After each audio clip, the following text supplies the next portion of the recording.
बोले जिन कार्यों को करने में आपको प्रसन्नता का अनुभव होता है उनको करो, और जिनको करने में आपको भय होता है, लज्जा आती है, उस कार्य को बोलो मत करो। अगर इतनी सी बात को जान लिया तो संभवतः संसार में जितनी भी अराजकताएं आज दिखाई देती है वह समाप्त स्वतः ही हो जाएगी। किसी के करने की आवश्यकता बोलो नहीं पड़ेगी। अच्छा, आप कहते हैं, आप क्या कहते हैं समाज में सभी की मानसिकता है? बोले जी अगर किसी को शिक्षित कर दिया जाए, सभ्य उसको बना दिया जाए तो व्यक्ति बुरे कार्य नहीं करता। ऐसा लोग कहते हैं कि बोले जी पढ़े लिखे व्यक्ति ऐसा कार्य नहीं करते, और अगर करते भी हैं तो लोग उनको कहते भी हैं पढ़े लिखे होकर के ऐसा काम करते हो। ऐसी एक मान्यता रही है कि शिक्षित वर्ग गलत कार्य नहीं करता। लेकिन यदि समाज में आज देखा जाए, मैं यहां किसी डॉक्टर की, इंजीनियर की चर्चा नहीं करूंगी कि इंजीनियर बन करके पुल ऐसे निर्माण कर दिए, नहीं। डॉक्टर बन करके किडनी निकाल करके बेची, नहीं, उनकी चर्चा मैं नहीं कर रही हूं। एक ऐसा महात्मा जिसको संसार में आज भी पूजनीय दृष्टि से देखा जाता है, और उसको कहते हैं अध्यापक। आज भी अध्यापक या उसको गुरु कह लीजिए, उसके स्थान को कोई भी नहीं ले सकता। वैसे बहुत सारे उदाहरण भरे पड़े हैं, चाहे वो हमारे राष्ट्रपति का हो, प्रधानमंत्री का हो, कि जब वो ऊंचे पदों पर आसीन हुए तो उन्होंने सबसे पहले सम्मान किनको दिया? अपनी मां को, अपने पिता को और अपने गुरुजनों को। दिया या नहीं दिया? देना भी चाहिए। लेकिन एक ऐसा व्यक्ति जो बच्चों को पढ़ाता था, और बच्चे कोई प्राइमरी लेवल के नहीं पढ़ाता था कि मान लो LKG UKG के बच्चे पढ़ाता, वो छोटे बच्चे थे। वो मध्यम यानी कि उच्च स्तर के बच्चे भी नहीं पढ़ाता था कि वो 6ठी से 8वीं, 8वीं से 12वीं तक के बच्चे पढ़ाता हो, नहीं। वो प्रोफेसर था जो हाई लेवल, डिग्री लेवल के युवाओं का निर्माण करता था। ऐसे युवाओं का निर्माण करता था कि बस यहां से निकल करके वो सीधा राष्ट्र के निर्माण के लिए तैयार रहे।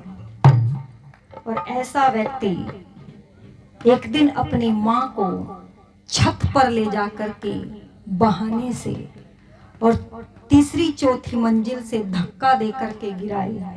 कल्पना करो, क्या यह कार्य समाज में निंदनीय नहीं होगा? क्या ऐसे व्यक्ति से आप कल्पना करेंगे? मैं निवेदन कर दूं, वैसे यह कार्य जरूरी नहीं कि उनको ही नहीं करना चाहिए। अच्छा बताओ, ये कार्य अच्छा है या बुरा है? बुरा है ना। अगर अच्छा होता तो फिर छिपाने की आवश्यकता क्यों थी, है ना? फिर इतने दिन पुलिस को, इतने दिन CBI को क्यों लगे भाई कैमरे लगा लग देखने के बाद? जब उससे पूछा गया तो व्यक्ति ने कहा मैं अकेला था और मुझसे मेरी माँ जो लकवा मार गया था, उस माँ की सेवा नहीं हो पा रही थी, मुझे वजन लग रहा था, भार लग रहा था, इसलिए मैंने उसको धक्का दे करके बोलो मार दिया। अब आप कल्पना कर लो, जो इस व्यक्ति अपनी जन्म देने वाली माँ को मार सकता है, क्या वह व्यक्ति देश के साथ गद्दारी नहीं कर सकता? क्या वह समाज, राष्ट्र के साथ गद्दारी नहीं करेगा? कर सकता है। और आज भी जिन घरों में, आप कल्पना करना, जिन घरों में माता पिता की सेवा नहीं होती, जिन घरों में जन्म देने वाली माँ को सम्मान नहीं दिया जा सकता, जिन घरों में पालन करने वाले पिता के लिए जगह नहीं है, क्या उस घर के बच्चे, क्या उस घर से निकलने वाले नागरिक कभी राष्ट्र और धर्म के प्रति समर्पित हो सकते हैं? होंगे कभी? इसीलिए कहा गया है कि यदि राष्ट्र और धर्म के लिए युवा तैयार करने हैं, बच्चे तैयार करने हैं, तो पहले उन्हें प्रथम यानी कि परिवार की पाठशाला का निर्माण करके देना अनिवार्य है। इसीलिए मैं निवेदन कर दूं, दुनिया के लोगों, ऐसी बहुत सी घटनाएं हैं जब तक हमारे मध्यस्थ रहते हैं हमारे माता पिता, और जिनके पास ये खजाना है ना, उन्हें दुनिया के किसी भौतिक खजाने की आवश्यकता बोलो नहीं है। सौभाग्यशाली होते हैं वो लोग जिनके पास खजाना है माता और पिता। लेकिन एक कहते हैं, एक महिला थी, उसकी गोद में एक 6 महीने का बेटा था और विधवा हो गई। ध्यान से सुनना, ऐसी घटनाएं बहुत सारे जीवन में चलती है। विधवा होने के बाद अपने बच्चे का लालन पालन दूसरों के घरों में बर्तन साफ करके करने लगी। अचानक एक दिन निवेदन कर दूं आपके समक्ष, ऐसी घटना घटी मां के जीवन में कि मां की एक आंख चली गई,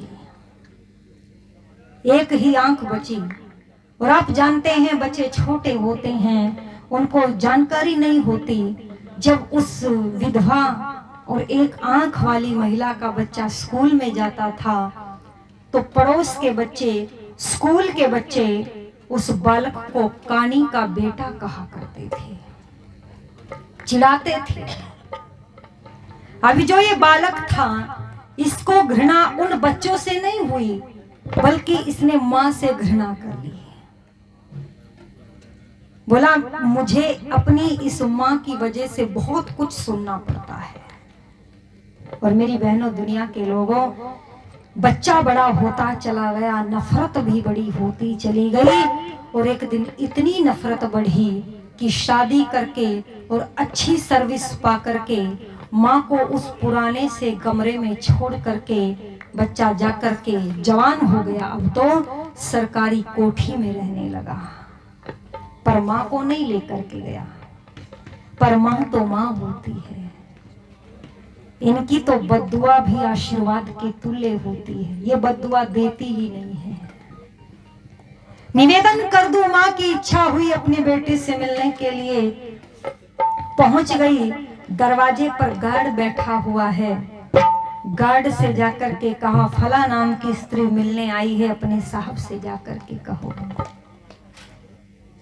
पहुंच गया ये व्यक्ति, जाकर के कहा, साहब इस नाम की महिला आपसे मिलना चाहती है। ओहो, नाम सुना माँ का तो पूछ बैठा, क्या उस महिला की एक आंख नहीं है? इसने कहा साहब नहीं है। तो कहता है, कह दो कि साहब घर के अंदर नहीं है। ओहो, क्या ये शिक्षित नहीं था? क्या इसके पास पैसे की कमी थी? दुनिया के लोगों, माँ को पता था बेटा घर में है पर मिलना नहीं चाहता।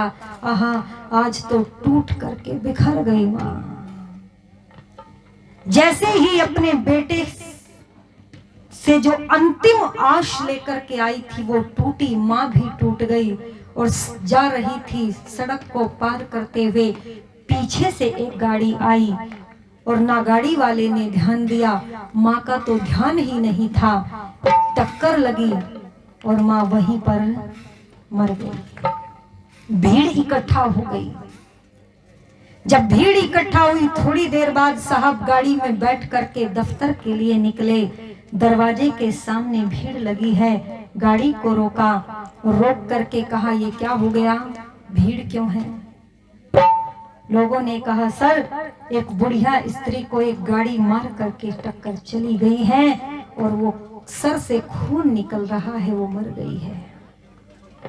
ओहो, भीड़ को चीर करके देखने के लिए उतर करके चला और जाकर के देखा तो कोई और नहीं बल्कि माँ थी। मर गई माँ, लेकिन अभी भी हृदय से नफरत नहीं गई। लोगों से नहीं कहा ये मेरी माँ है। मरी हुई माँ को उठा तो लिया, बोले कोई बात नहीं, तुम घर जाओ, मैं अपने आप इनका अंतिम संस्कार कर दूंगा। पर ये नहीं कहा कि यह मेरी माँ है। जैसे ही माँ को उठाने लगा मेरी बहनों, तो माँ का हाथ ऐसे लटक गया तो देखा माँ के हाथ में एक चिट्ठी थी। माँ को वहीं सड़क पर लेटा दिया और चिट्ठी को खोल करके पहले पढ़ा, माँ ने चिट्ठी में एक बात लिखी थी और कहा, मेरे लाल मैं तेरी गुनहगार हूँ, मुझे माफ कर देना। अंतिम बार मैं आज तुमसे मिलने के लिए आई हूँ। माँ ने चिट्ठी में लिखा था, आज के बाद मैं तुमसे कभी नहीं मिलूंगी, पर गलती मुझसे एक हो गई थी मेरे बेटा, और गलती क्या कहूँ मैं उसको गुनाह कहती हूँ, जिसकी सजा मुझे ताउम्र भुगतनी पड़ी। और गलती क्या थी? कहती है, मेरे बेटे जब तू छोटा सा था, खेलते हुए बच्चों के साथ तेरी आंख में एक लोहे का सरिया चला गया था, तेरी आंख खराब हो गई थी। डॉक्टर ने कहा कि आंख दोबारा दूसरी लगा करके, क्योंकि बच्चा है, ठीक हो जाएगी, लेकिन बहुत पैसा लगेगा, और मेरे पास इतना पैसा नहीं था। मैंने डॉक्टर से विकल्प पूछा तो डॉक्टर ने कहा, यदि कोई अपनी आंख इनको दे दे तो फिर इतना पैसा नहीं लगेगा, मैं चढ़ाने का पैसा लूंगा, आंख का पैसा नहीं लगेगा। बस मेरे बेटे मैंने गलती कर दी, मैंने अपनी एक आंख निकलवा करके तेरे चेहरे पर लगवाई दी। मैंने सोचा मेरा जीवन तो चला गया, पर मेरा बेटा बिना आंख के रहेगा तो समाज में उसका तिरस्कार होगा, वह जीवन में कभी भी उपलब्धि को शायद प्राप्त ना हो, हीन भावना से ग्रसित होकर के जिए। ये गलती मुझसे हो गई, मैं आज उस गलती की सजा माफी मांगने के लिए आई हूँ। काश मैं वो आंख तुझे ना देती तो मेरा बेटा भी मुझसे प्यार करता, मेरा बेटा भी मुझसे पूछता मैंने रोटी खाई या नहीं, मेरा बेटा भी मेरे पास बैठता, पर मैंने आंख अपने बेटे को दी, बस यही गलती की। ऐ दुनिया के लोगों, पैर पकड़ करके सड़क पर सर मार मार करके रो पड़ा, ओ माँ एक बार तो उठ जा, मैं तेरी सेवा करना चाहता हूँ, ओ माँ एक बार तो उठ करके आ, मैं तुझे सीने से लगाना चाहता हूँ, माँ तेरी गोद में सर रख करके मैं लोरी सुनना चाहता हूँ, मैं बचपन को जीना चाहता हूँ, मैं जवानी को माँ तेरे साथ जीना चाहता हूँ, मैं बुढ़ापा तेरे साथ देखना चाहता हूँ। पर याद रखना, अब माँ आने वाली नहीं थी। रोता रहा, लोग छोड़ करके चले गए। जब पता चला लोगों को, अकेला सड़क पर बैठ करके माँ के पैरों में सर पटक पटक करके रो रहा है, पर अब कुछ होने वाला नहीं था। और कवि ने लिखा, अब कह रहा है, माँ मुझे तेरे वो सारे एहसान याद आ रहे हैं। ओ माँ, जब तू दूसरों के घरों में काम करके आती थी और मेरे लिए रोटी बना करके रखती थी, और मैं तेरे हाथ से रोटी नहीं खाता था, क्यों? क्योंकि तुझसे नफरत करता था। माँ जब मैं बड़ा हुआ, मैंने तेरी बनाई हुई रोटियां खानी भी बंद कर दी, मैं नहीं खाऊंगा तुम्हारे हाथ की रोटी। ओ माँ, अब कह रहा है, पर अब तो कुछ भी होने वाला बोलो नहीं है, इसीलिए कह दिया क्या, अब भी पल पल याद आते हैं तेरे वो एहसान माँ। अब कह रहा है, अम्मा मरी पड़ी है, तुझसे बढ़कर और न कोई दुनिया में भगवान माँ। अब भी पल पल याद आते हैं तेरे वो एहसान माँ। तुझसे बढ़कर और न कोई दुनिया में भगवान माँ। अब भी पल पल याद आते हैं, अब भी पल पल याद आते हैं।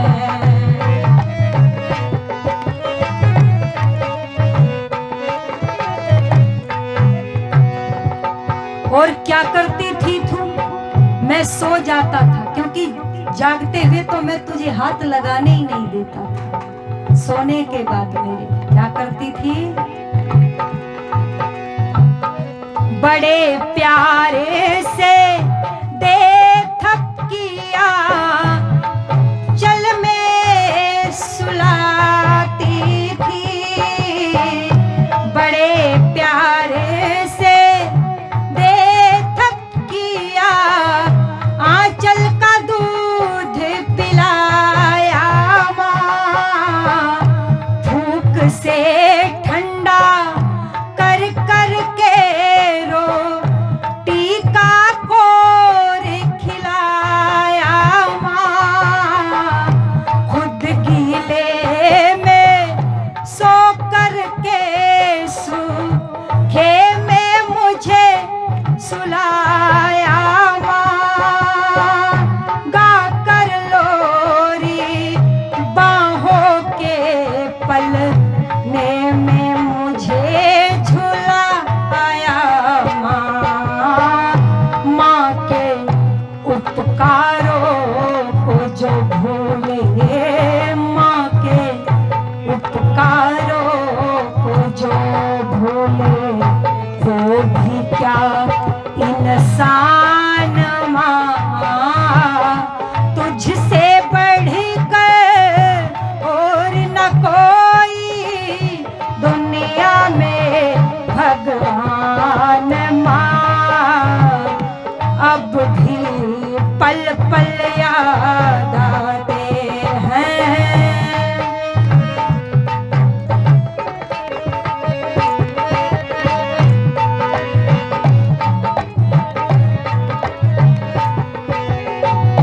और क्या करती है माँ, तो सुनिएगा, हारा थका कभी तेरी गोद में मैं आकर सो जाता माँ, ओ माँ उठ जा, तेरी गोद में सोना चाहता हूँ, शाम को जब दफ्तर से आता हूँ तो थक जाता हूँ, माँ की गोद में सुकून मिलता है, पर अब थोड़ा ही उठेगी माँ।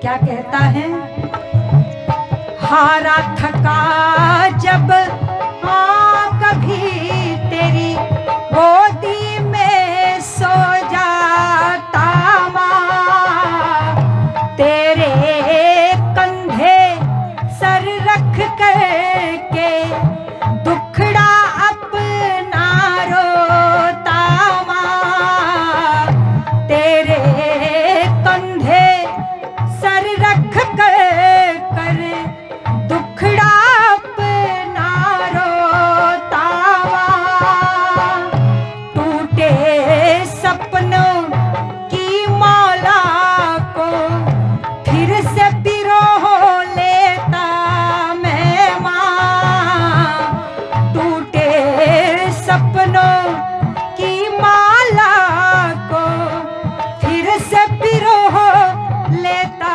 मैं माँ, माँ की बंजर धरती पर मैं फिर सपने बोलेता माँ। एक बार उठ जा बस, तेरी बंजर पड़ी हुई गोद को फिर से हरा भरा करना चाहता हूँ, तुझे बेटा भी था पर तेरा जीवन ऐसे बीता जैसे तेरे पास संतान ही ना हो, इसीलिए कहता है क्या, तेरी बंजर गोदी में मैं फिर सपने बोलेता माँ, तू सारे संताप मिटा कर, तू सारे संताप मिटा कर भर देती अरमान माँ, तुझसे बढ़कर और न कोई दुनिया में भगवान माँ।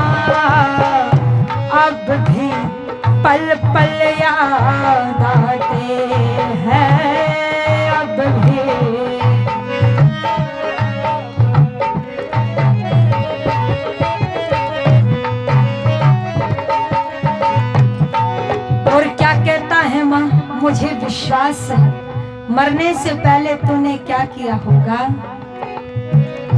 अंत समय में आंख खोल कर मुझको ही देखा होगा।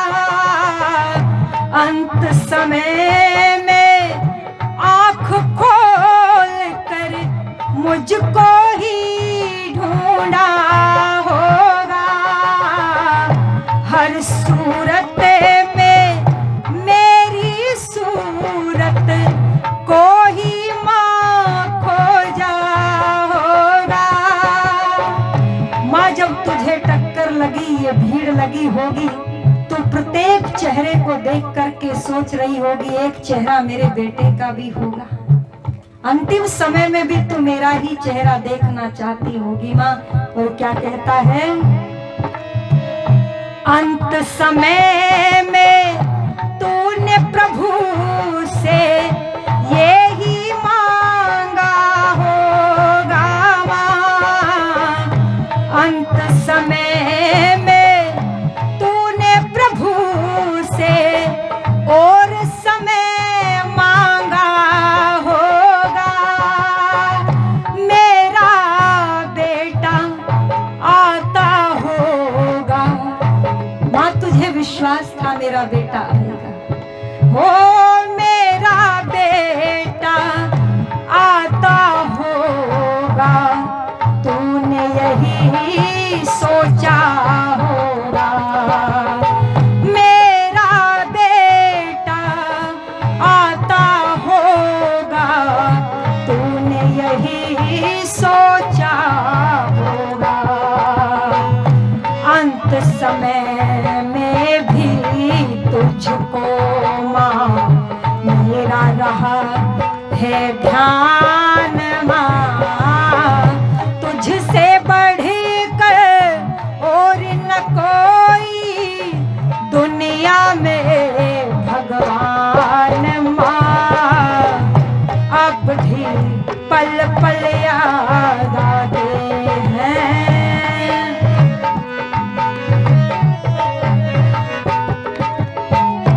दुनिया के लोगों याद रखना, कवि ने लिखा है बहुत सुंदर कि उसको नहीं देखा कभी, अरे उसको नहीं देखा कभी, पर उसे देखने की जरूरत क्या होगी।